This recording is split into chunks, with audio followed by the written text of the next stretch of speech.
Welcome to the Firebelly Social Show. We're focused on talking to food and beverage brands that are on a mission to make the world better.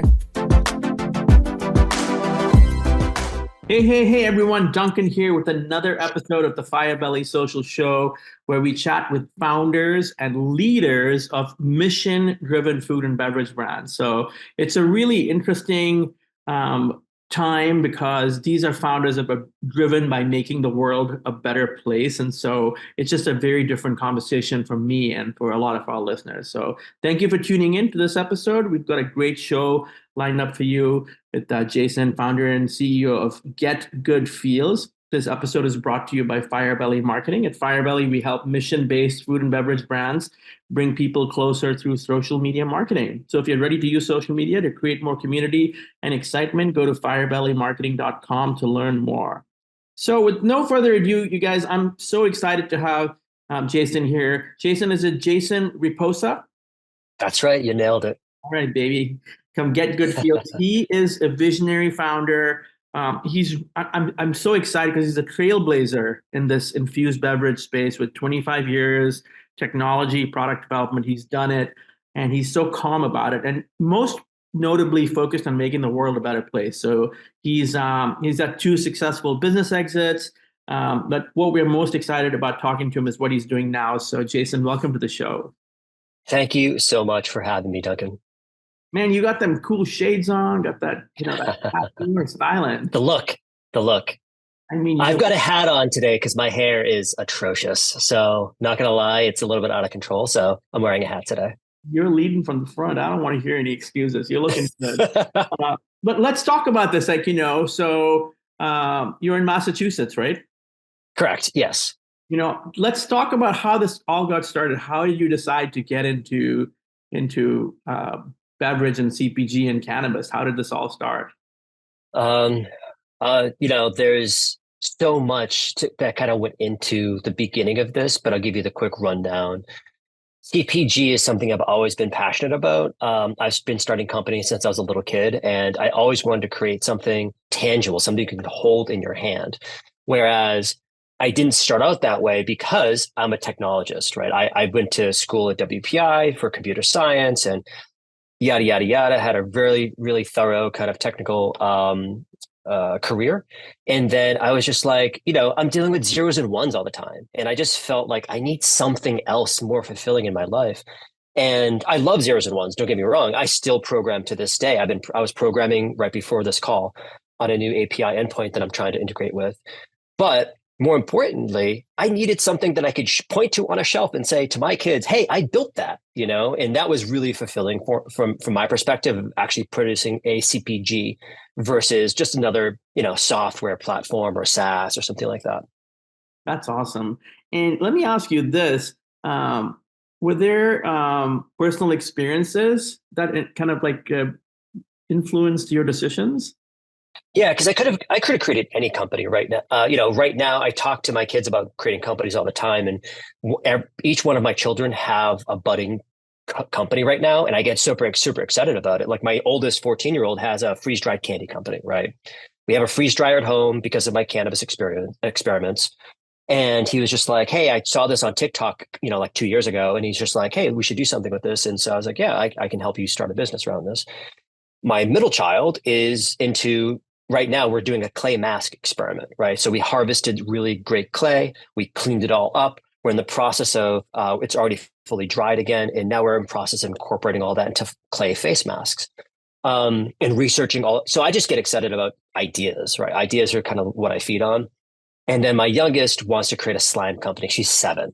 So she's just like, she asked me on the ride over today, she was going to dance camp because it's summertime and she has camp all week.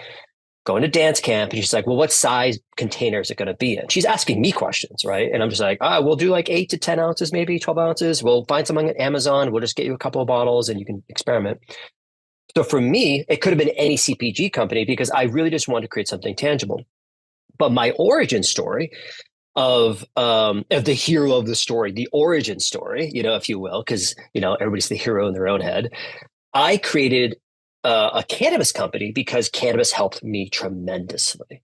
cannabis, from my experience, was nothing I attracted myself to immediately, right? I just, there's people around me, they'd be rolling joints and stuff like this. When I was in high school and college, I'd be like, yeah, cool, whatever. Maybe I took a couple puffs, didn't really work, that whole mythology around like, hey, I took a puff and it didn't really work. Well, it didn't work for me, right? I just didn't feel it. And then around 2019, when I was going through the sale of one of the companies, I ended up locking my jaw up. I ended up just seizing up my entire jaw. I was on a liquid diet and I was in the middle of the rainforest in Peru. And so since I was already a successful entrepreneur at that point, I knew I had the funds to fix this, right? I was like, let me throw money at this problem. So I saw these crazy specialists. I saw dentists and doctors and other practitioners, from acupuncturists to massage therapists, all these people. And it was kind of working, but every time they would fix my jaw and I was able to open it up just a little bit and start getting it moving again, I would wake up the next day and be basically locked up again, right? So it was this rinse and repeat, where I was just like, it's getting better. And then I'd wake up, it's not quite there yet. The reason why was because they weren't solving the problem. They were treating the symptoms, right? So the real problem was I was just suffering from a ton of stress, because going through the sale of the company, I was the point person for all. And again, we were being sold to a publicly traded company in the Bay Area. So from my perspective, there was so much extra scrutiny on this deal. It wasn't just like, hey, let's sign these papers and let's get it done. There was it was like 6 months of a process. It was lawyers and bankers and all these kind of crazy people. We went out there, to the Bay Area once to meet with the team. And we just did what we did to get it done. With that said, it caused a ton of stress on me. And so stress was the issue ultimately. And one of the things that I started trying, which a lot of people in my situation will do this, right? They'll be like, you're going to research things on the internet, right? And you're like, oh, I've got inflammation. What's good for inflammation? Well, turmeric and, all these other herbal supplements, as well as cannabis. I was like, all right, let me try the CBD thing, right? And so I tried CBD, didn't really do anything. I was like, I don't get it. I just skip. And eventually I started dabbling with THC and CBD, right? So combining those two synergistically. And at that point, at the end of the day, when I'd consume a little bit of THC and CBD, kind of like in a balanced ratio, like a 3-to-2 or a 1-to-1 ratio of THC to CBD, I would just relax at the end of the day. And I was like, oh, I get it. I feel it, first of all, because there's THC involved, but it's also more put at the point where I just relax at the end of the day. I would fall asleep. I'd wake up, and slowly my symptoms started going away, where I was able to open up my mouth freely. And I haven't had an issue since. So from my perspective, I was like, if it worked for me, I'm a high functioning father of 3, successful entrepreneur, have multiple exits under my belt. I was like, maybe this is my next thing, because if it could work on me, and I'm not a stoner who's going to be like, oh, I'm crazy all the time and I'm getting high nonstop during the day just to get through the day because I have to deal with other issues. No, for me, it was like, I suffer from stress. If I take a little bit of THC and CBD at the end of the day, I completely can relax at the end of the day and then be ready to go the next day as well. So from my perspective, I was like, if the more people who try cannabis, I believe will actually like it and potentially can consume every day, especially like after work. Instead of a wine or a beer, you have cannabis instead. So I truly, as a fundamental part of the company, that's what we believe in. I mean, I think that it's such a wonderful journey that you went on to say, fuck it, I'm going to solve this myself. Because, I mean, the traditional approach is, let me escalate it. I'm going to get an MRI, or I'm going to go to this specialist and that specialist. And stress is really like a disease. So I really applaud your approach. And we were talking about your mission earlier. I mean, you are committed to paying people fairly, to giving people benefits. It's all renewable energy. The products are vegan friendly, and the facility is carbon neutral. That's a lot of stuff that you're doing. Well, early on, I knew, because my last company I had for like 10 years, and I didn't really put that much thought into it. I was like, hey, I'm a tech, I'll be the tech founder. And I had 2 other business partners. One was a designer, creative director, founder, and the other one was a media founder. And together we formed Voltron and decided to crush a bunch of different projects together. And it worked wonderfully. But with this company, I decided very early on, I was like, let me make this a little more purpose driven, where there's certain things that I believe in that I want to make sure that we can accomplish. Right.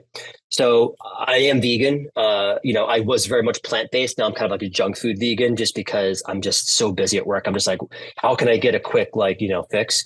Sugars and, chocolate. Like I love all that stuff. So it's hard to be like a plant-based vegan when you're like, just have a sweet tooth like I do.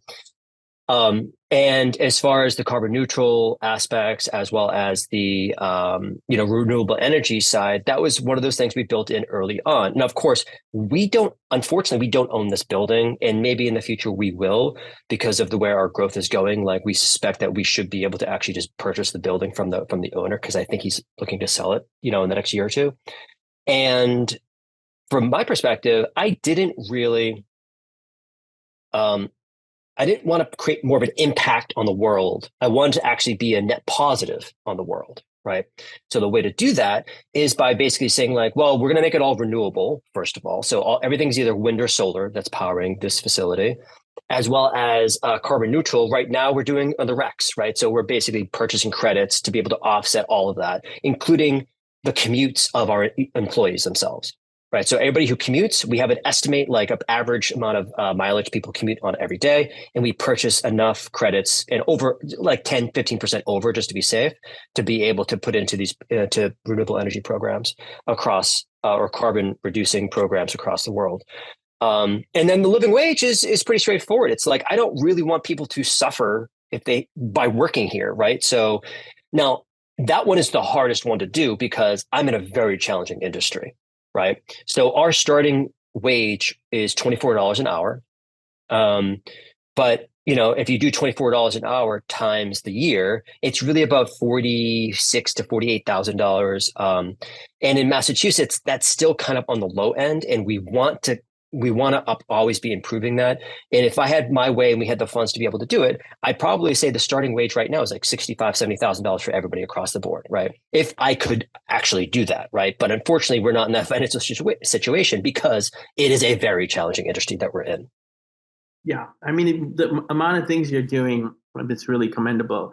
And one of the things I noticed is that your brand is really fun on social. I mean, you guys, you really get the sense that it is a culture there at Good Feels, and you're in the midst of everything. You feature prominently. There's characters in it. I mean, I can see y'all definitely don't take yourself too seriously. Y'all serious about your work, but not serious about life. Is that a good way to put it? Yeah, I mean that's from the top down. Right. I don't take myself too seriously. I'm just a really goofy person. And the more people get to know me, they realize how goofy I am. But I'm a little bit off the wall when it comes to ideas, right? I'll just throw random stuff. I just come up with random stuff just because my brain can't help it. I just have to always come up with new things. And so, of course, that can be also very distracting in the office too. So I have to be careful with that. But we do not take ourselves very seriously. We very much embrace the weirdness of our culture because we're selling weed. Like we can't get it. We always say, don't get it twisted. We are selling weed. This is not complex. It is complex, but it's not like we have to take ourselves super serious with everything we do. So that's very much driven from the top down. But, I always tell the team, we're just a bunch of misfits. That's what we are. You know what I mean? Everybody has their thing, you know what I mean? And some people like crocheting, some people like betta fish, some people, we have a whole pet wall filled with all the pets from all the people who have worked here today, as well as people who have worked in here in the past. So yeah, we take everything pretty lightly because, this is it. This is our shot right now. So we're going to make sure that we're having fun while we do it. Yeah, I love that. That's people driven. That's so cool. I mean, and that the value of that is very difficult to measure, but it is definitely, I'd say it's invaluable because as, people feel happy. But what about the do not harm pledge? I know we've talked about some of it already, but if you can just shed a little bit more around that. Yeah, do no harm. Yeah, do no harm to us really does mean that we're not being a net negative on the world. Right. And so that means that's also why it's a vegan based company, not only because I'm vegan, but because I truly believe that everything we're sourcing it has to be without harm. Right. And so that's a big component of the do no harm. But it also does mean there's two other parts to that. Right. So there's the do no harm in the world, right, which we've covered, but there's do no harm to the employees, right? Meaning that like we're trying to make a fair and equitable place for everybody, as well as, provide them with opportunities for growth. And the third one is do no harm in the community also, right? And so we're very much involved. I wish we could do more volunteer work. Again, we're a very small company, so it's hard for us to get out there and do a bunch of volunteer work when we'd like to in some cases, but we want to be a net positive on the community as well. However, in cannabis, it gets a little tricky because it's not like we can go to like a school and say, hey, here's a presentation on this beautiful plant, because it's cannabis and there's obviously, there's stigma connotations associated with it. And we don't want to indoctrinate children to consuming something that's like maybe that psychoactive component specifically. Although many kids do get benefits from it who are going through, medical conditions. And you can get a medical card if you're under 18, but it has to be a specific condition. Well, that's super cool. Love the approach and the sustainability and social responsibility. And I believe you call it green fields. Green fields? Yeah, I mean, there's lots of names we throw out. We're just having fun. That's what it comes down to. I mean, we're just constantly throwing stuff out there that we'll see what sticks, right? Because, there's also greenwashing too. So we have to be careful. So we've kind of like gone in and out of different phases of kind of our journey. And, being a tech guy, we're always innovating and iterating, innovate, iterate, because we just try to get better at everything we do. Every one of our formulas, just about every single one of our formulas has gone through a full surveying process, R&D process, more surveying, more R&D. Eventually when we launch, then we iterate on top of that, right? Which is, from what I understand, not coming from the CPG world originally, is kind of like a big no-no. Everybody's like, oh, we got to perfect this formula, make it awesome, and then lock it in. And then it's Coca-Cola for the next 150 years, right? That's not how I operate. I just can't, there's better ways to do things, and you discover them over time. And so that's why we're trying to be flexible and agile when it comes to product development, right? Because you don't know. And again, you could ask customers, but you could also just go with your hunch, go with the gut. And sometimes it hits, sometimes it falls a little flat, right? Right now we're looking at potentially, demoting one of our flavors of our new Good Vibes line because it's just not as popular as we were hoping. And there's a separation issue sometimes that people see, and they're just like, oh, that's not ideal. So let's get better at it. And actually, one of the companies that I really looked at when we were starting down this process was the company that does Simulate Chicken.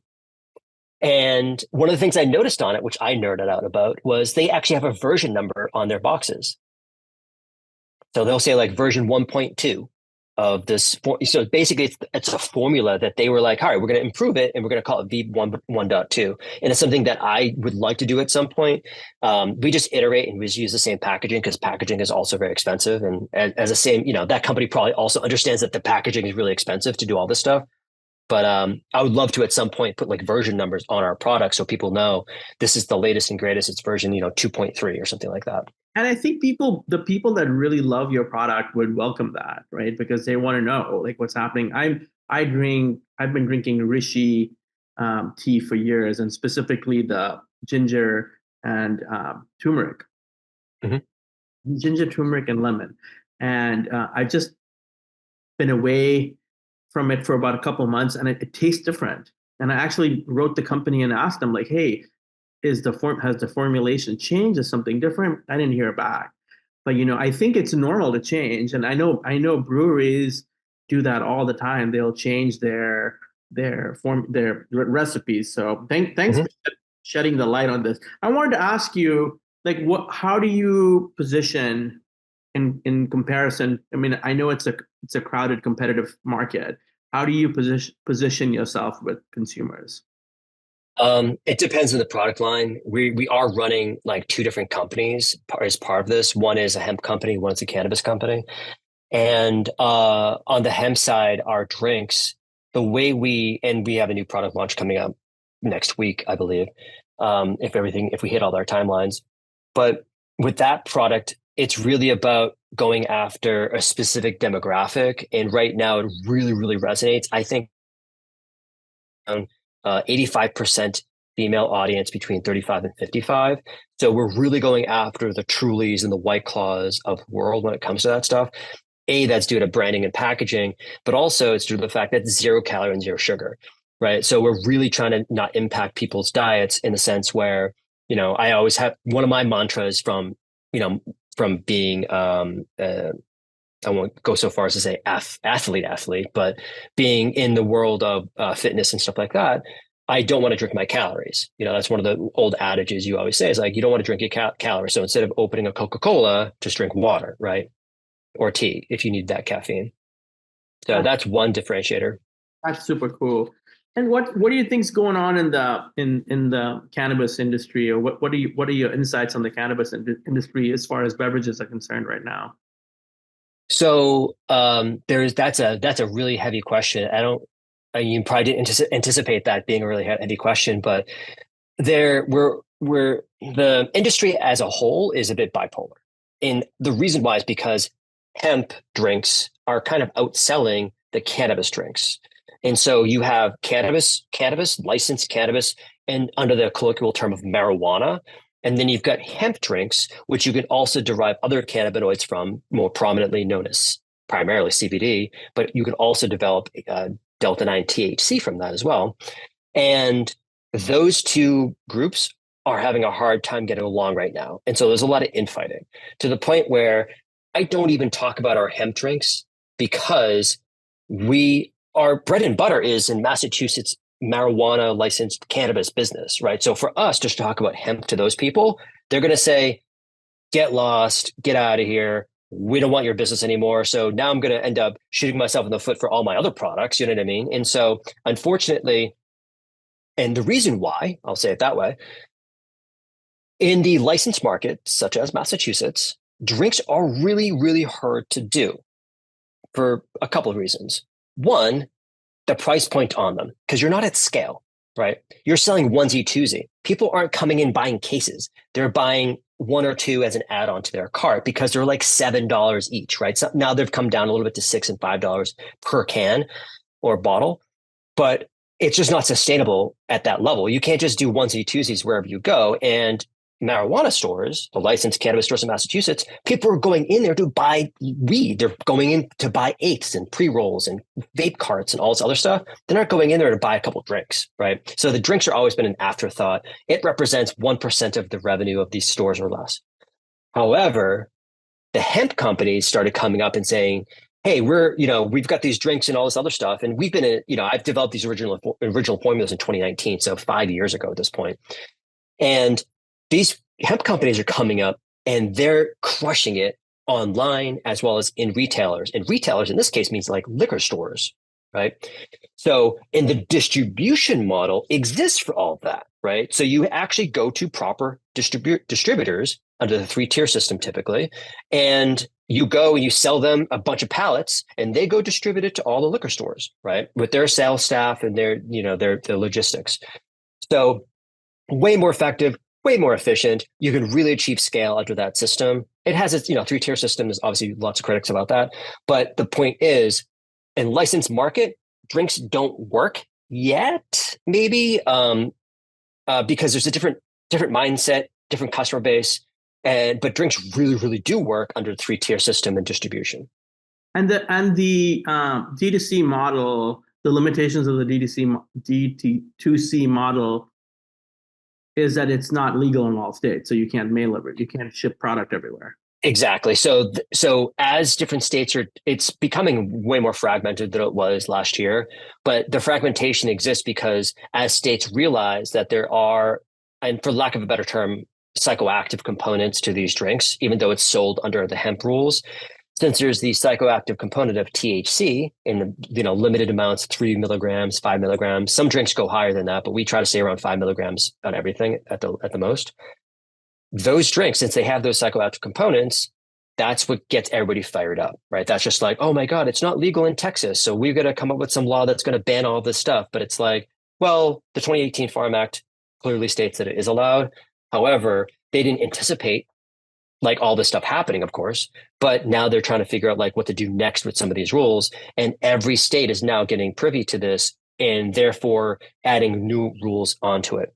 So I'm working with a Connecticut distributor right now. Connecticut basically is saying, this is probably the way it's going to work out. You have to be able to make your product in Connecticut. You can only have upwards of 3 milligrams per can, and you can only buy 4 cans, and you can only buy 4 packs. You can buy 100 4-packs if you want to, but you can only get in 4 packs. And so through all these special rules, it's almost as if there's 7, 8 different versions of your product that are out there, because there's not one product that fits kind of all markets right now, especially if you have to do, I think Maine is going that way as well, where you have to produce it in Maine to sell it in Maine. And you can sell in Maine, you can sell into the dispensaries. Actually, same thing with Connecticut. You can sell in the dispensaries or in the liquor stores. So it's all happening, and the rules are being written. And we are very much, keep clean on everything. We try to do everything above board all possible. And so we're just waiting for some of the dust to settle before we make a big push into certain states. But it is a bit fragmented right now, unfortunately. It is. It's interesting. I was wondering, what in general, what your thoughts and other people's thoughts are on this sort of like, we hear the hard line on the economy, and yet many states are sort of like anti-competition, they're anti-economy, and there's no clarity around, other than we've always done it this way, there's no clarity around why they're like that. Yeah,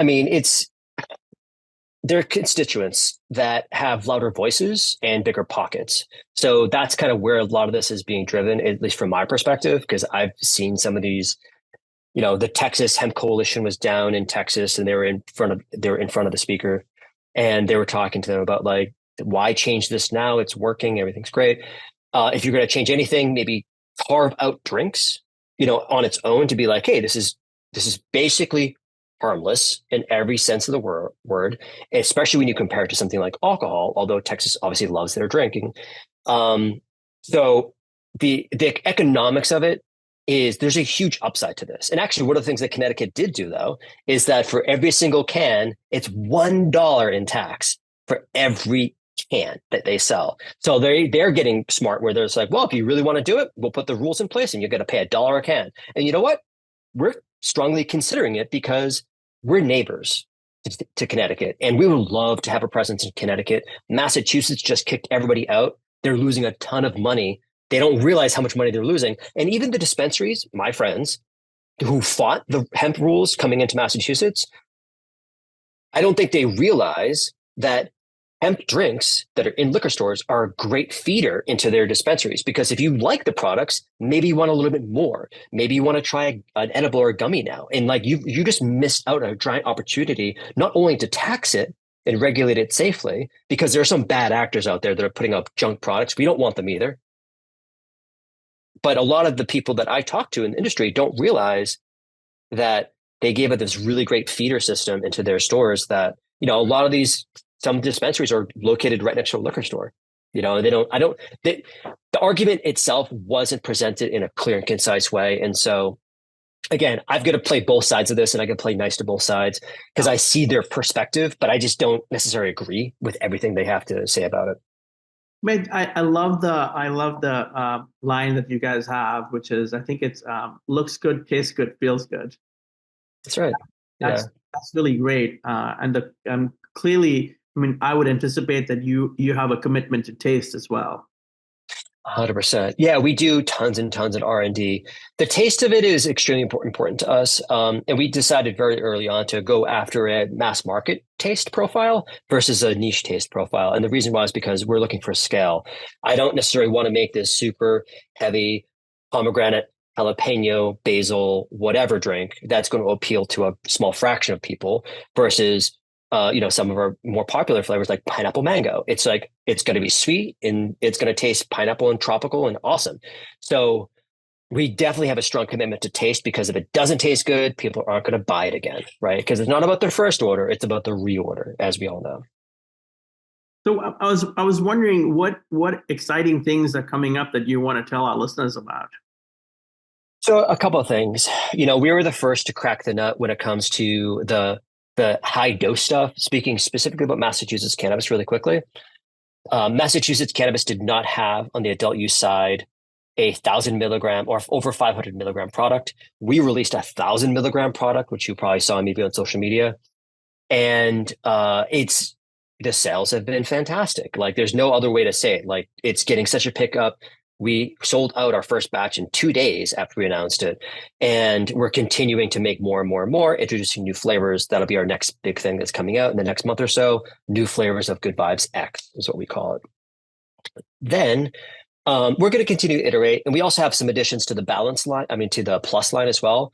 So Good Vibes Plus is the purpose specific stuff. So we started with balance, right? And that's a 1-to-1 ratio of THC and CBD.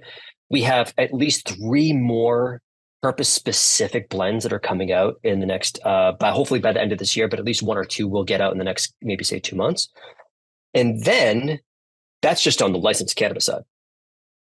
On the hemp side of things, next week, we have a brand new launch of our beverage enhancer product. Now that is a mix-in product and it comes in an attractive squeeze bottle. I have a sample right here, but it's a printout. I printed in. So we were trying to figure out the label. So we had to print everything out. So Good Feels Beverage Enhancer, 100 milligrams of THC, 50 milligrams of CBD in a squeeze bottle. In the squeeze bottle, if I can get it out, looks like this. Okay, cool. So now you can just crack it open, squirt it into your drink. So it becomes basically the Mio for weed officially. And that's kind of what I always anticipated. So what you do with this, though, is you take this, you pop in your pocket, pop in your purse, and you're at dinner with your family, and you're like, "Hey, I'd like to have a little bit of THC, CBD in my system right now, just to relax." And maybe your crazy uncle is saying some weird stuff, and you're like, "I gotta just check out from this conversation real quick." So you can just squeeze it in, and it goes directly into your drink cleanly, and mixes in immediately. And so then what you on it, and nobody has to know what you're drinking, right? You don't have to be like, "Oh, I'm getting high right now." No, that's not about that. Just like, "Hey, I want to take the edge off of this dinner," squirt a little bit in, maybe use it as an aperitif at the end of dinner or whatever, and you're slowly just casually drinking it. And you're only getting a couple milligrams, right? And it's built for people like me who have low tolerances, right? I'm not some kind of crazy person who has 50 milligram gummies all the time and stuff like that. I only have like 3 to 5 milligrams at a time, and maybe a couple times a night, maybe. And so in total, like between 10 and 15 milligrams an entire night, we'll just take the edge off and I feel good. And, when I go to sleep, when I go to read stories to my children, and especially my youngest, we'll just laugh about the bears or the, whatever story we're reading. And we'll just make up a bunch. It's just fun. So it's like, it's a better way to connect. Ultimately, when it comes to, from the stresses of work, you don't want to bring that into your life, right? Into your home. And so reducing those stress levels as I'm starting to like wind down my day allows me to open up my brain and my personality and my goofy nature, so I can have fun with my children again versus being all angry and be like, I'm going to go chug a bunch of beer. And then like, I'm going to go wake up the next day and feel like, garbage. That's awesome. I wanted to ask you, we want everyone to know where they can find you, and it's getgoodfeels.com. And is it the same handle on social as well? Get Good Feels is everywhere? We changed it. And the reason why is because we're known as Good Feels. And so when you type in, it's a hack that I should have done in the very beginning. So our social handles for Massachusetts is goodfeels_MA. And then our hemp handle is goodfeels_hemp. So we had to distinguish them because there are 2 different types of audiences, and especially one is D2C, so we can actually run ads and all this other stuff on Facebook and Meta platforms. But yes, so the Massachusetts website is getgoodfeels.com, and the D2C website is shop.getgoodfeels.com, and that'll be your Shopify store that you could just order online and get it shipped. I really love supporting founders when they're in the place that you are, because our listeners find out about it earlier. Other founders find out about it, and it serves to be a good connector. So I'm super excited about this. Any advice, my last question to you, any advice to entrepreneurs, who are 7 years prior to you in the experience? They're thinking about what to do. What do you say to them? You have to, and this is it's going to sound a little trite, but it's very accurate, which is you have to be able to do something that there's only two things you can serve.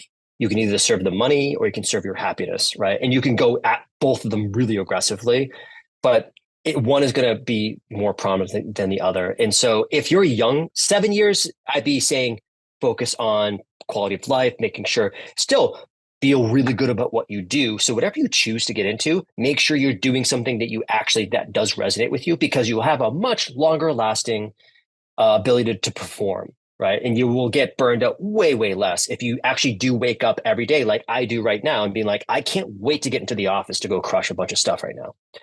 However, if you're chasing the revenue side, which I'm not saying it's a bad thing. I'm saying if you're just chasing money, you can do that, but it's really in spits and spats, like 2 years, maybe 3 years before you're like, I can't do this anymore because it's just grinding me down.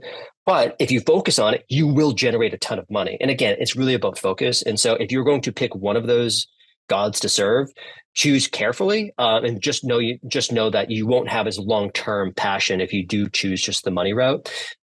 It's not a bad route, because sometimes that money will allow you to do the next passion project, but just know which kind of god you're serving.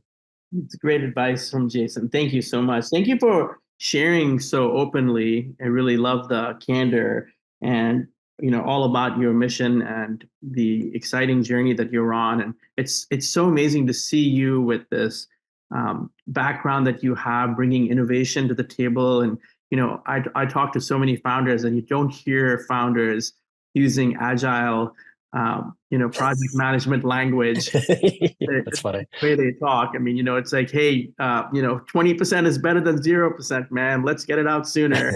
Really 100%. Yeah, I was the CTO, right? All these tech companies, and right behind me was, move fast and break things poster. It was just like, go. So it's like, what are we breaking today? Not necessarily breaking things, but like, what's the mold that we're trying to break? And I think that's what a lot of people miss about that quote. You've got to break the mold on something. It's not like you're going to do something almost kind of like that guerrilla marketing style. Back when I first started in like heavy technology in New York City, guerrilla marketing was really huge back then in like 2004, 2005.